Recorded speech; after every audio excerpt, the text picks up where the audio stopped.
Evening நல்ல மழை வரா மாரி செம்மையா இருந்துச்சு கிளைமேட்டு. காலையிலேருந்து ஒரே புழுக்கம். ஆனா ஈவினிங் திடீர்னு பார்த்தா மழை வரா மாரி மேகம் எல்லாம் பார்க்கறதுக்கே அவ்வளோ அழகா இருந்துச்சு.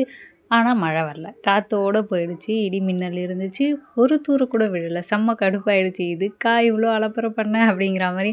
அதுக்கப்புறம் மளிகை சாமான்லாம் வாங்கிட்டு வந்தோம். அத எடுத்து வச்சுட்டு, நாளைக்கு ஸ்நாக்ஸுக்கு இன்னைக்கே வந்து ஊற வச்சுட்டேன் பச்சை பயிறு. ஏன்னா அதுக்கப்புறம் நான் மறந்துருவேன். சாப்பிட்டு கிச்சன விட்டு வெளியில போனேன்னா, அதுக்கப்புறம் கிச்சன் உள்ள வர வேண்டிய வேலையே இருக்காது. இந்த கடைசி ஃபினிஷிங் டச் எல்லாம் அத்தை குடுத்துருவாங்க. நம்ம செய்யறதோட சரி. அத்தை இல்லன்னா நீட்டா தொடச்சு எல்லாத்தையும் எடுத்து வச்சுட்டு போயிடும். அவங்க இருந்தாங்கன்னா, அவங்க அத செஞ்சுப்பாங்க.